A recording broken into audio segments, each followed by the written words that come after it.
शांति। आज 24 अक्टूबर 2023 की साकार मुरली।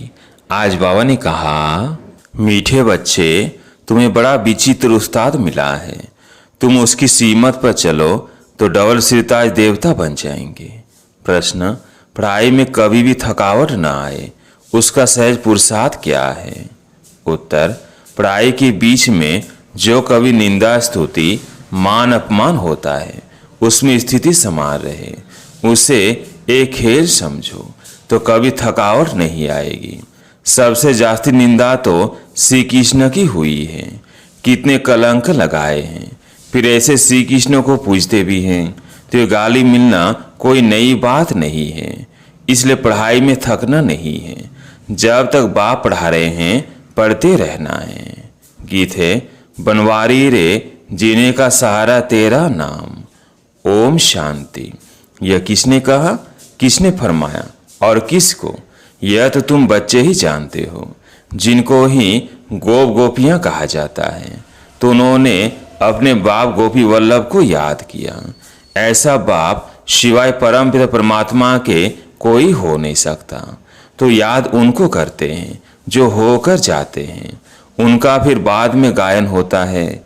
मिसाल जैसे क्राइस्ट आया, क्रिश्चियन धर्म स्थापन करके कहाँ चला नहीं गया। उनको पालना तो जरूर करनी है, पुनर्जन्म में आना है। परंतु जो धर्म स्थापन करके गए हैं, उनका वर्ष वर्ष बर्थडे मनाते हैं। भक्ति मार्ग में उनको याद किया जाता है। वैसे ही आजकल दशहरे का भी उत्सव मनाते हैं। मनाना होता है तो जरूर शुभ ही होगा। कोई अच्छा करके जाते हैं तो उनका उत्सव मनाया जाता है। दीपमाला का भी उत्सव मनाया जाता है। श्री कृष्ण जयंती मनाई जाती है। जो होकर जाते हैं उनका फिर उत्सव मनाते हैं। अब भारतवासियों को तो यह पता है नहीं कि राखी उत्सव आदि क्यों मनाते हैं, क्या हुआ था। क्राइस्ट बुद्ध आदि को जानते हैं कि धर्म स्थापन करने आए थे। इस समय सभी आसुरी संप्रदाय हैं, तुम हो ईश्वरीय संप्रदाय। अब बाप राम आकर दैवी श्रेष्ठचारी बना रहे हैं, अथवा ऐसे कहें कि परम पिता आकर स्वर का उद्घाटन कर रहे हैं, अथवा फाउंडेशन डाल रहे हैं। ओपनिंग सेरेमनी भी कह सकते हैं। भारत में श्रेष्ठचारी महाराजा महारानी होकर गए हैं। सतयुगी देवी देवताएं डबल सिर ताज थे। पवित्रता का ताज भी था और रतनजड़ी ताज भी था। बिकारी राजाओं को सिर्फ रतनजड़ी ताज होता है। डबल ताज वालों की सिंगल ताज वाले पूजा करते हैं। परंतु कब होकर गए, कैसे राज्य पाया, यह किसको पता नहीं है। लक्ष्मी नारायण इतने श्रेष्ठ डबल सिरताज देवी देवता थे। उन्हों को ऐसा श्रेष्ठ बनाने वाला कौन, यह बाबेट समझाते हैं। अभी दशहरा मनाते हैं। तुम जानते हो जरूर कुछ हुआ है जिस कारण दशहरा मनाते हैं। रावण को जलाते हैं, परंतु वह जलने की चीज है नहीं। अभी उनका राज्य पूरा होता है। जब तक राम राज्य स्थापन हो जाए, तब तक यह भ्रष्टाचारी राज्य चलना है। रावण राज्य खत्म हो, राम राज्य स्थापन हुआ था। उसकी सेरेमनी मनाते रहते हैं, रावण को जलाते हैं। इससे सिद्ध करते हैं बरोबर भ्रष्टाचारी आसुरी राज्य है। भ्रष्टाचार की भी ग्रेड्स रहती है। भ्रष्टाचार द्वापर से शुरू होता है। पहले 2 कला भ्रष्टाचार रहता है, फिर 4 कला, फिर 8 कला, 10 कला, बढ़ते बढ़ते 16 कला भ्रष्टाचार हो गया है। अभी फिर 16 कला भ्रष्टाचार को बदलाए 16 कला श्रेष्ठचारी बनाना एक बाप का ही काम है। बाप समझाते हैं, इस समय रावण राज्य है, राम राज्य श्रेष्ठ राज्य था। अभी वो भ्रष्ट बन गए हैं। श्रेष्ठचारी भारत को स्वर्ग कहा जाता है। वही राज्य अब भ्रष्टाचारी हो गया है। अब बाप कहते हैं, मैं आया हूँ भ्रष्टाचारी राज्य को श्रेष्ठचारी राज्य बनाने लिए। यादव कुल भी है, कौरव कुल भी है। यादव कुल में भी अनेक धर्म हैं। जो श्रेष्ठचारी दैवी धर्म के थे, वह धर्म भ्रष्ट कर्म भ्रष्ट बन पड़े हैं। फिर बाप श्रेष्ठ कर्म सिखलाते हैं। भक्ति मार्ग में उत्सव मनाते आए हैं। जरूर भगवान आया था। 5000 वर्ष की बात है। बाप ने आकर भ्रष्टाचारी को श्रेष्ठचारी बनाया था। सारी दुनिया को श्रेष्ठचारी बनाना बाप का ही काम है। फिर उनकी पालना करने लिए तुमको ऊपर से भेज देते हैं। तुमने जो दैवी धर्म की स्थापना की है उसकी फिर जाकर पालना करो। ऐसे कोई कहते नहीं, ऑटोमेटिकली यह ड्रामा अनुसार होता है। तुम श्रेष्ठचारी बन जाएंगे। फिर सृष्टि भी शतो प्रधान श्रेष्ठचारी बन जाएगी। अभी तो 5 तत्व भी तमो प्रधान है। कितनी उथल पाथल होती रहती है। मनुष्य कितने दुखी होते हैं। करोड़ों का नुकसान हो जाता है। सतयुग में यह कोई भी उपद्रव नहीं होते। उपद्रव होते हैं नरक में। उपद्रव भी पहले 2 कला वाले थे, अभी 16 कला वाले बन गए हैं। यह सब डिटेल में समझाने की बातें हैं और है बहुत सहज, परंतु समझते नहीं, न समझा सकते हैं। तो रावण को जलाना द्वापर से शुरू होता है। ऐसे थोड़ी कहेंगे 5000 वर्ष हुए। भक्ति मार्ग शुरू होता है तो ये उपद्रव भी शुरू होते हैं। और फिर रावण राज्य का विनाश, राम राज्य की स्थापना कैसे होती है सो तुम जानते हो, मनुष्य नहीं जानते। रावण क्या है? बाप कहते हैं लंका तो कोई थी नहीं। सतयुग में लंका होती नहीं, बहुत थोड़े मनुष्य होते हैं। जमुना का कंठा है। अजमेर में बैकुंठ का मॉडल भी दिखाते हैं, परंतु समझते नहीं। सोने के महल आदि बनाने में वहाँ कोई देर नहीं लगती है। मशीनरी पर झट लगाकर टाइल से बनाते हैं। तुम बच्चे जानते हो यह जो साइंस है जिससे विनाश होता है वही फिर तुमको वहाँ काम में आएगी। अब ये एरोप्लेन आदि बड़ी खुशी के लिए बनाते हैं, उनसे ही विनाश करेंगे। तो ये एरोप्लेन सुख के लिए भी है तो दुख के लिए भी है। अल्पकाल लिए सुख है। 100 वर्ष के अंदर ये सब चीजें निकली हैं। तो 100 वर्ष के अंदर इतना सब हुआ है। तो तुम विचार करो, जब विनाश होगा फिर नई दुनिया में कितने थोड़े समय में सब चीजें बन जाएगी। वहाँ तो झट सोने के महल बन जाते हैं। भारत में सोने चांदी के कितने महल जड़ी से जड़े हुए बनते हैं। वह दरबार बड़ी बनती है। राजे रजवाड़े आपस में मिलते होंगे। उनको पांडव सभा नहीं कहेंगे, उसको कहेंगे लक्ष्मी नारायण के राजधानी की सभा। प्रिंस से सब आकर बैठते हैं। ब्रिटिश गवर्नमेंट थी तो प्रिंसेस महाराजाओं की बड़ी सभा लगती थी। सब राजाई ताज लगाकर बैठते थे।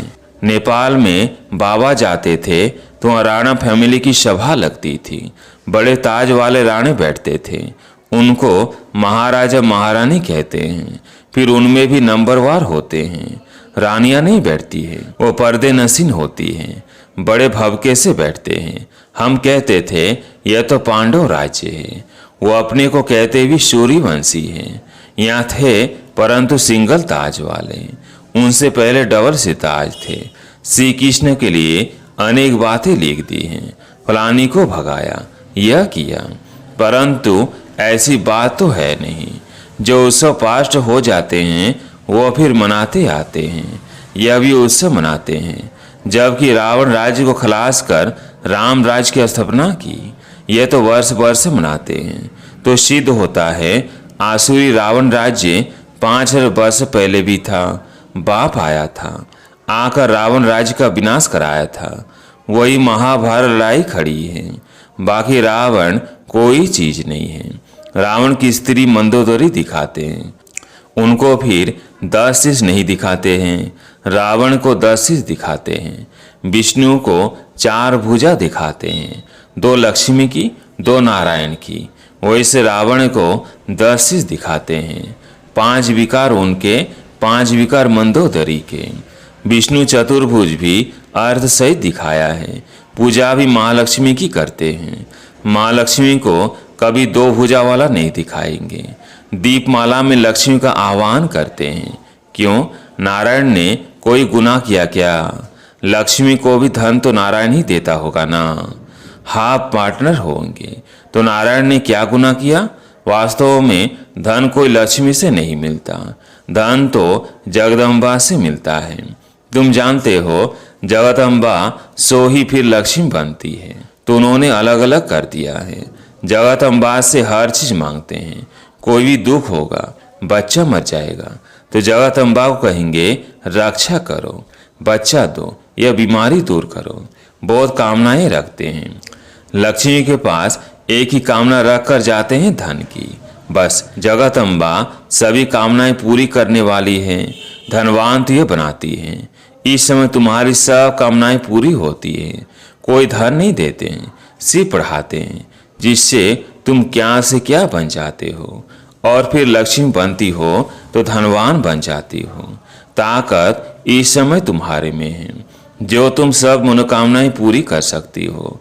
जगदम्बा दान देती है, लक्ष्मी दान थोड़ी देगी। वहाँ दान देते नहीं, भूख होते ही नहीं, कंगाल कोई होते नहीं। सतयुग में रावण होता नहीं, ये रावण को जलाते हैं। दशहरे के बाद फिर दीपमाला मनाते हैं, खुशियाँ मनाते हैं, क्योंकि रावण राज्य विनाश हो, राम राज्य स्थापन होगा तो खुशियाँ होंगी।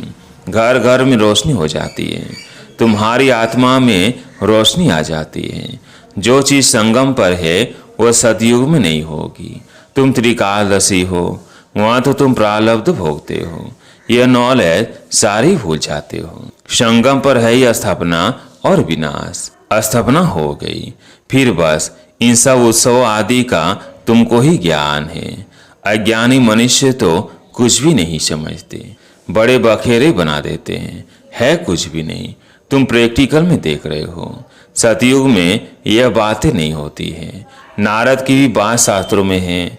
तुमसे भी पूछा जाता है, तुम कहते हो बाबा हम लक्ष्मी को भरेंगे अथवा नारायण को भरेंगे, तो बाप कहते हैं अपने में देखो, कोई विकार तो नहीं है। और क्रोध आदि होगा तो कैसे भर सकेंगे। हाँ, अभी संपूर्ण तो कोई बने नहीं है, परंतु बनना है, इन भूतों को भगाना है, तभी इतना मर्तबा पा सकेंगे। उस्ताद भी बड़ा विचित्र मिला है। बाप तो सर्वगुण संपन्न, ज्ञान का सागर, आनंद का सागर है। तो जो आकर बच्चे बनते हैं उनको भी सर्वगुण संपन्न डवर सिद्धाज देवता बनाते हैं। बरोबर तुम बन रहे हो। देवताओं को दोनों ताज रहते हैं। तुम आए हो बांध से वर्षा लेने। वर्षा लेना है, पढ़ना है। पॉइंट से तो बहुत निकलती रहती है, और पढ़ेंगे नहीं तो औरों को कैसे समझा सकेंगे। ड्रामा हूबहू रिपीट हो रहा है। यह नॉलेज अभी तुम समझते हो, फिर यह गुम हो जाएगी। ये जो लंका आदि दिखाते हैं वो अभी है नहीं। रावण का जन्म कब हुआ? लिखा हुआ द्वापर से। देवता में वाम मार्ग में जाते हैं तो भिखारी बनना शुरू होते हैं। भक्ति भी पहले अव्यभिचारी थी, फिर व्यभिचारी बन जाती है। अभी तो मनुष्य अपनी पूजा कराने लग पड़े हैं। बाप कहते हैं मैं आता हूँ भ्रष्टाचारी दुनिया का विनाश और श्रेष्ठचारी दुनिया की स्थापना करने। जरूर पहले स्थापना करेंगे, फिर विनाश करेंगे। यह हमारा पाठ कल्प कल्प का है। भ्रष्टाचारी से श्रेष्ठचारी बनाने में भी टाइम लगता है। जब तक बाप बैठ पढ़ा रहे हैं, पढ़ना है। कल पहले जिन्होंने जितना पढ़ा है वही पढ़ेंगे। बहुत बच्चे चलते चलते कहते बस हम चल नहीं सकेंगे। अरे स्तुति, निंदा, मान, अपमान यह तो सब होगा। तुम पढ़ाई को क्यों छोड़ते हो? सबसे जास्ती निंदा तो श्री कृष्ण की हुई है। कितने कलंक लगाए हैं, फिर ऐसे श्री कृष्ण को पूजते क्यों हैं? वास्तव में गाली अभी इनको अर्थात ब्रह्मा को मिलती है। सारे सिंध में निंदा हुई, फिर कर तो कुछ भी नहीं सके। यह भी सब खेल है, नई बात नहीं। कल पहले भी गाली खाई थी, नदी पार की थी। तुम चीन से निकल इस पर चले आए ना। श्री कृष्ण तो नहीं थे, यह दादा आता जाता था, तुम जानते हो। अभी हम राज्य पाते हैं, फिर गंवाते हैं। यह भी खेल है। अच्छा, मीठे मीठे सिकिलते बच्चों प्रति माता पिता बाप दादा का याद, प्यार और गुड मॉर्निंग। रूहानी बाप की रूहानी बच्चों को नमस्ते। हम रूहानी बच्चों की रूहानी बाप दादा को याद प्यार गुड मॉर्निंग नमस्ते नमस्ते। धारणा के लिए मुख्य सार। पहला पॉइंट है, सर्व की मनोकामनाएं पूर्ण करने वाली कामधेनु अर्थात जगदम्बा बनना है, दान देते रहना है। दूसरा पॉइंट है, स्तुति निंदा में स्थिति समान रखनी है। यह सब होते पढ़ाई नहीं छोड़नी है, इसे खेल समझ पार करना है। आज प्यारे मीठे बाबा का वरदान, अपनी शक्ति स्वरूप द्वारा अलौकिकता का अनुभव कराने वाले ज्वाला रूप हो।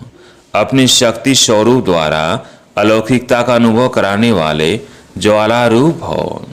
अभी तक बाप समा की आकर्षण है, बाप का कर्तव्य चल रहा है, बच्चों का कर्तव्य गुप्त है।